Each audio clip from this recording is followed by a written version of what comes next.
Très bien, très bien, très bien. Eh bien, dans ce cas, on va poursuivre. Alors, donc, l'ABI ne fait pas l'Europe. Elle analyse aujourd'hui la question de la laïcité en Europe et se demande si la laïcité peut être vectrice d'une plus grande intégration entre les pays européens ou si, au contraire, elle doit rester qu'observatrice de la question. Un sujet aussi large nécessite des questions bien précises pour le décortiquer au mieux. Alors, Johanna Schwartz a préparé des questions aux petits oignons pour Alexis Masson, nommé le dieu de la philo sur YouTube. C'est l'heure de la grande méchante interview.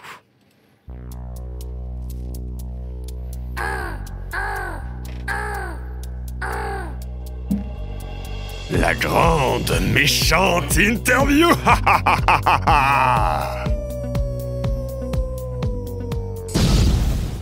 Merci Gwen, merci à vous Alexis Masson de nous faire l'honneur de répondre présent à notre invitation sur ce plateau. Alors maintenant que vous êtes là, je vais en profiter. Il faut savoir que je suis quelqu'un qui me pose beaucoup de questions et j'ai cru comprendre que vous aussi. En même temps, c'est un peu la base de la philo, le contraire m'aurait étonné. Mais justement, vous ne faites pas que de la philo, vous mêlez religion et philosophie sur votre chaîne YouTube. Est-ce que vous pensez qu'on peut dire que la philo, ce sont les questions et la religion, ça y apporte des réponses ? Alors, la philosophie ne fait pas seulement que de se poser des questions, à moins que on s'inscrit tout de suite dans le courant sceptique, que l'on affirme qu'il n'y a que des questions et que l'on ne peut absolument rien savoir sur aucun sujet. Si on est sceptique, effectivement, dans ce cas de figure, la philosophie, ce ne sont que des questions. Par contre, la plupart des courants de philosophie considèrent qu'on peut apporter des réponses sur toute une diversité de sujets philosophiques. Donc la philo, ce n'est pas que des questions, c'est aussi des réponses. Bien sûr, les réponses ne sont pas forcément compatibles entre elles, et il y a des arguments qu'on avance pour défendre telle ou telle position, mais je veux dire, ce ne sont pas que de pures questions. De l'autre côté, la théologie, ce ne sont pas que de pures réponses. Il y a des débats. C'est ce qui explique qu'il y ait une histoire des religions. Il y a une histoire des religions. Au sein de chaque religion, il y a des divisions. Ne serait-ce que dans le christianisme, il y a une division entre les catholiques, les protestants et les orthodoxes et les autres mouvements dont on entend moins souvent parler. Il y a des divisions entre eux parce que tout simplement, ils ne s'accordent pas forcément sur la façon de répondre à des questions. Et donc, c'est qu'il y a bien des questions. Et donc, chaque mouvement serait un type de réponse spécifique à certaines questions ? Oui, on peut voir ça comme ça. C'est-à-dire que, typiquement, je dirais, si je devais caractériser rapidement la différence entre les catholiques, les protestants et les orthodoxes, la réponse à la question, c'est à qui doit-on faire confiance ? Typiquement, un protestant va dire qu'il faut faire confiance à la Bible, et seulement à la Bible. Un catholique va dire qu'il faut faire confiance au magistère de l'Église, et un orthodoxe dira qu'il faut faire confiance à la tradition. Donc, c'est trois réponses différentes qui a conduit à une compréhension du christianisme différente dans chacune de ces confessions. D'accord. Pour revenir du coup dans notre contexte européen, dans une Europe où la religion chrétienne est culturellement très ancrée, est-ce qu'il serait malvenu de dire qu'on ne souhaite mettre en avant aucune religion par rapport à une autre ? Est-ce que c'est pertinent ? Historiquement, il n'y a pas que les religions chrétiennes. Déjà, dans le christianisme, il y a différentes religions, il y a différentes confessions, donc les catholiques, les protestants, les orthodoxes, qui ont suffisamment lutté entre eux au cours de l'histoire, et je pense par exemple à Saint-Barthélemy, pour qu'on ait le souvenir que c'est peut-être pas une bonne idée de mettre en avant une religion plutôt qu'une autre. Donc il y a déjà une diversité au sein du christianisme dont l'Europe est témoin. Il y a eu l'islam en Espagne, on a tendance à l'oublier, mais l'Espagne a été pendant très longtemps un territoire dominé par l'islam. Et on a donc l'orthodoxie évidemment en Grèce, dont on entend un peu moins souvent parler, mais qui fait aussi partie de l'Europe. Donc il y a une diversité religieuse au sein de l'Europe. Alors c'est vrai que pendant très longtemps, avant le schisme entre les orthodoxes et les catholiques, même s'ils ne se parlaient pas beaucoup entre eux pour une simple question linguistique, c'est-à-dire que les uns parlaient latin et les autres parlaient grec, avant ce temps-là, on avait certes deux blocs relativement homogènes, mais sinon, depuis ce temps-là où il y a eu division entre les orthodoxes et les catholiques, et surtout entre les protestants et les catholiques, il y a toujours eu une diversité, sans parler même de la présence toujours de juifs dans toute l'Europe, qui constituaient eux aussi déjà une diversité religieuse.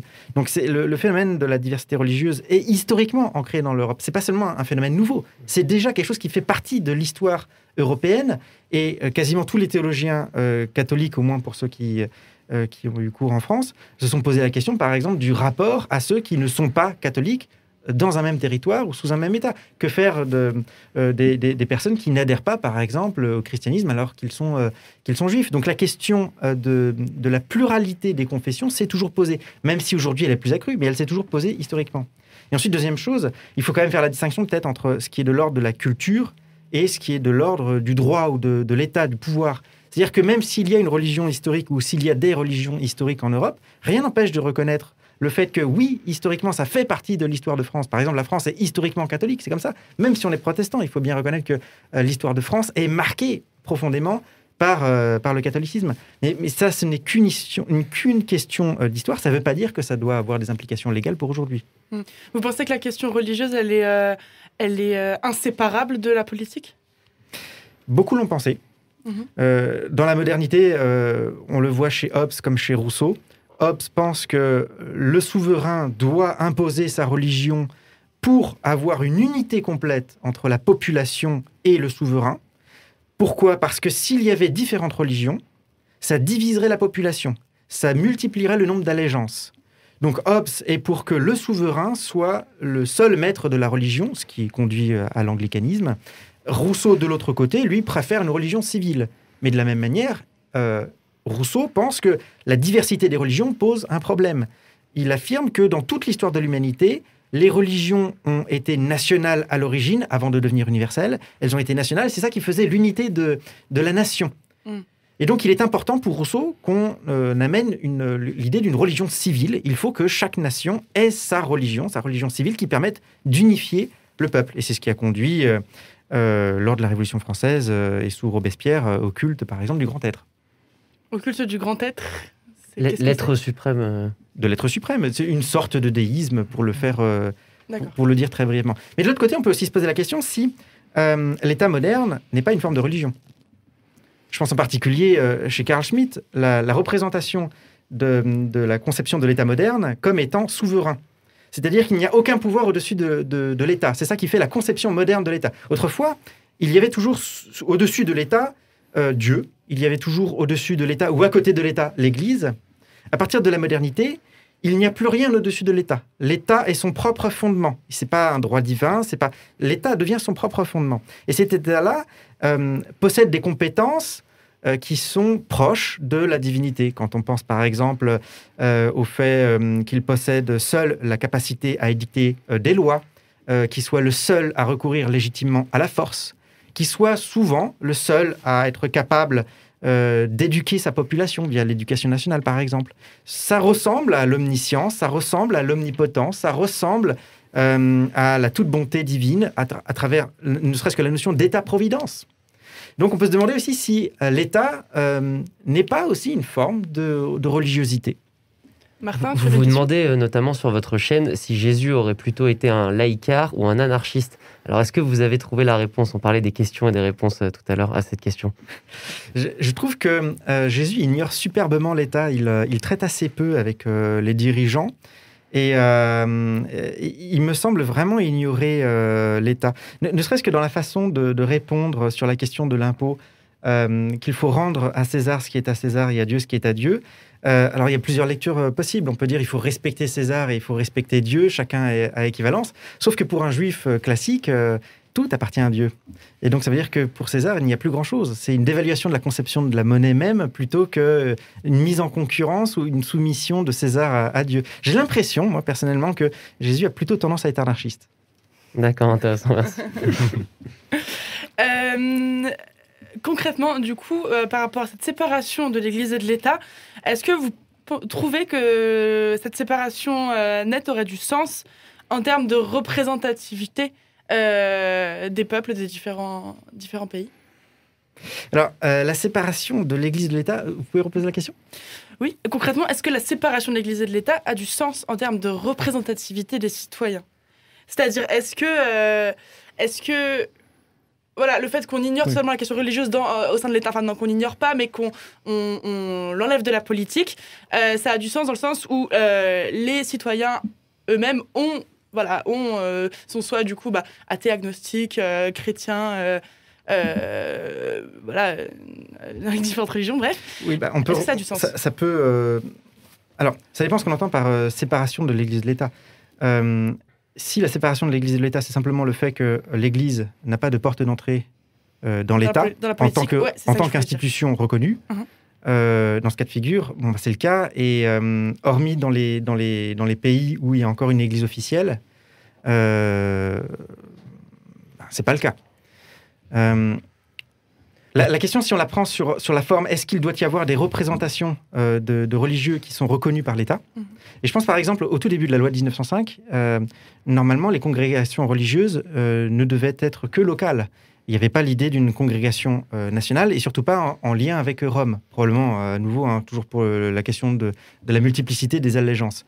Mais sauf que c'est quand même avantageux pour l'État de pouvoir discuter avec des représentants de religion pour comprendre quels sont les intérêts d'une partie de sa population. Et c'est exactement le même principe que celui des syndicats.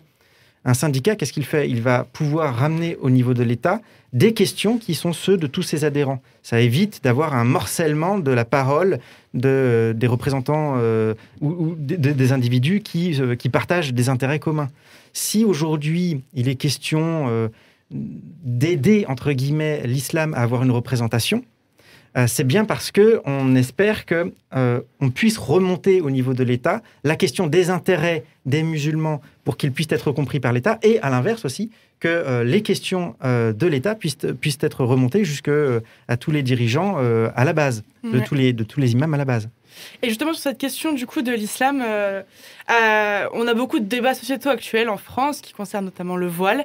Beaucoup reprochent à la France, notamment certains de nos voisins européens, que sa conception de la laïcité se traduit parfois par une sorte d'islamophobie.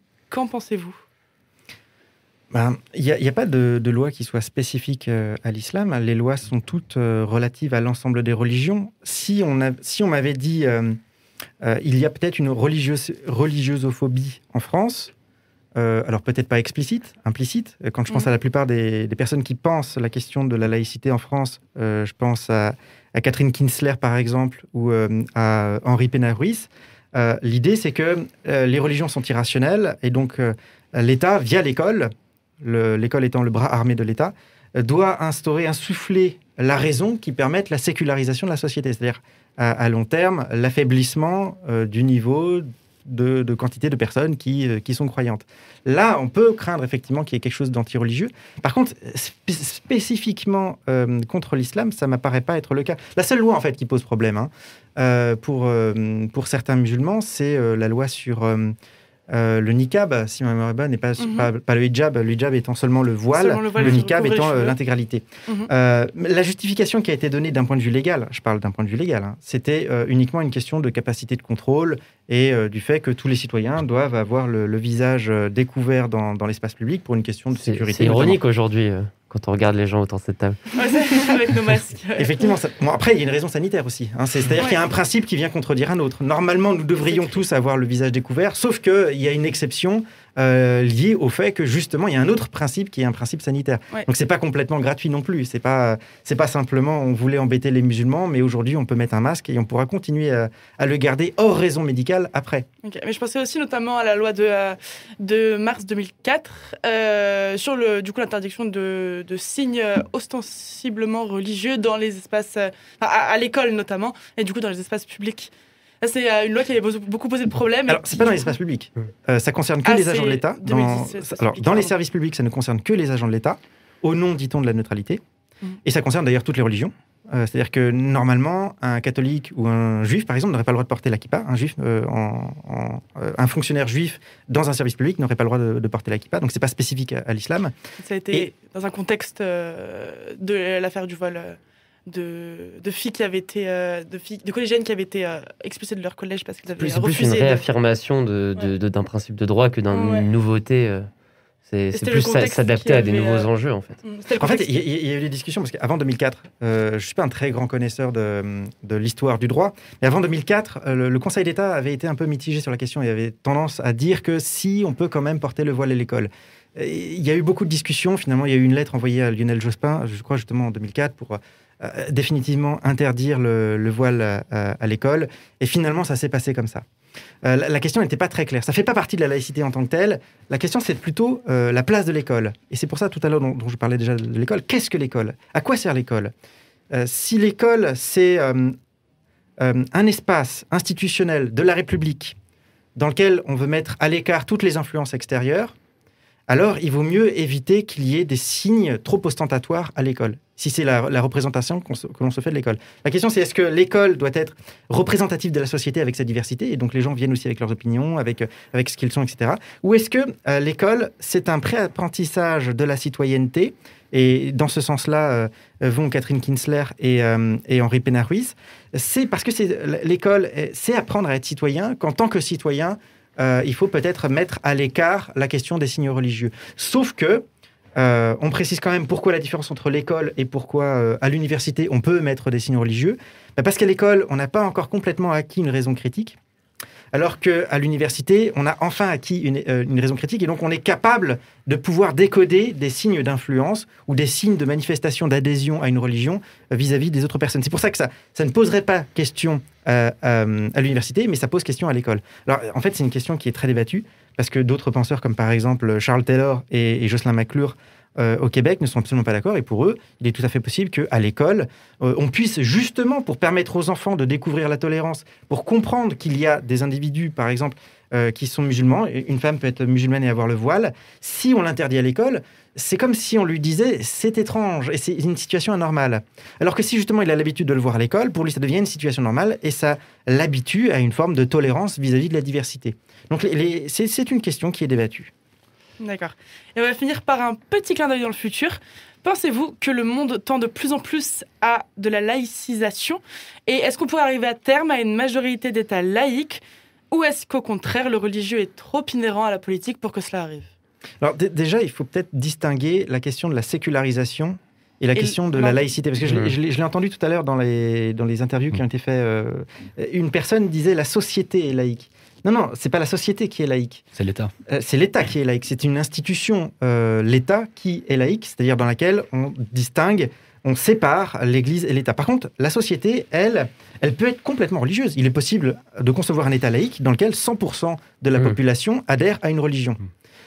Maintenant, la question de la sécularisation, c'est le fait, d'ailleurs, on peut aussi concevoir une société dans laquelle tout le monde serait athée, et pourtant, c'est un peu dire à imaginer, mais pourquoi pas, dans laquelle, pourtant, l'État reconnaît un fondement religieux, par exemple, à sa création. Par exemple, si les États-Unis conservent l'idée que Dieu est une référence fondant l'État du point de vue des États-Unis, mais que tout le monde devient athée aux États-Unis, on se retrouvera d'ici quelques années avec un État qui a un fondement, qui reconnaît un petit peu la religion, tout en étant complètement athée. C'est aussi possible qu'on ait une sécularisation accompagnée de pas de théocratie, mais de non-laïcité sur le papier. Je pense que la sécularisation, oui, on peut dire que le monde va vers de plus en plus de sécularisation dans les pays riches. Quand on regarde aux États-Unis, il me semble que sur les 10 dernières années, les jeunes, alors je pense que c'est adolescents et jeunes adultes, jusqu'à environ 35 ans probablement, il y a une division par 2, me semble-t-il, ce sera des chiffres à vérifier, mais en tout cas c'est assez fort. Il y a un taux important de personnes qui cessent de se reconnaître dans une religion, qui se déclarent irreligieuses. C'est quelque chose qui est assez fort, c'est un mouvement qui est assez fort. Donc, est-ce que les États-Unis courent vers une forme de sécularisation? Oui, clairement. Par contre, si on regarde le reste du monde, et là c'est une question de démographie, la plupart des États religieux sont des États dans lesquels aussi on a le plus fort taux on a la démographie la plus vive. Donc, est-ce qu'à long terme, on va avoir une sécularisation du monde? Ça se joue entre pays riches qui sont de moins en moins nombreux, mais qui se sécularisent effectivement, et pays pauvres qui sont toujours très religieux et qui continuent à grandir en termes de démographie. Et pourquoi ce clivage pays riche, pays pauvre? Comment ça? Pourquoi cette tendance plus dans les pays riches que dans les pays... cette tendance à la sécularisation davantage dans les pays riches que dans les pays pauvres? Comment on explique ce phénomène? Je ne sais pas si on peut lui trouver vraiment une raison. On aurait envie de dire c'est parce que la raison avance dans les pays riches. C'est pas vrai, il n'y a rien de nouveau aux États-Unis par rapport à la religion. Il y a eu un mouvement en Europe via les Lumières de critique des églises qui s'est substitué, qui s'est transformé en une forme de déisme. On a défendu le déisme contre les religions. On peut comprendre cela d'un point de vue rationnel. Ensuite, la société s'est progressivement sécularisée. On pourrait comprendre ça comme une histoire de la raison. Mais ça ne marche pas avec certains pays comme justement les États-Unis. Est-ce que les jeunes générations qui aujourd'hui abandonnent Dieu, c'est pour une question rationnelle ? Je ne vois pas d'éléments qui permettent de défendre cela. On peut très bien imaginer un État dans lequel la raison serait, comment dirais-je, on ferait l'éloge de la raison et en même temps, on aurait une forte population religieuse. Donc, je ne sais pas si on peut trouver une explication au fait qu'il y ait une division entre pays riches et pays pauvres. Il y a peut-être une raison quand même. Peut-être que une majorité de la population qui croit en Dieu le croit pour des raisons, on va dire, mauvaises, à savoir que Dieu nous permet de... c'est la raison de Karl Marx. Dieu est l'opium du peuple qui permet d'oublier sa pauvreté, finalement. C'est peut-être possible. C'est peut-être possible. Mais est-ce que c'est une raison exclusive et est-ce que c'est une raison légitime ? Ça ne me semble pas être le cas. D'accord. Merci beaucoup pour vos réponses. On arrive à la fin de ma chronique du coup. Gwen, je te repasse le bâton de parole. Eh bien, nos ménages sont en surchauffe dans L'habit ne fait pas l'Europe. Merci Johanna et Alexis Masson qui fait vivre la chaîne Le Dieu de la Philo sur YouTube pour cette succulente, grande, méchante interview.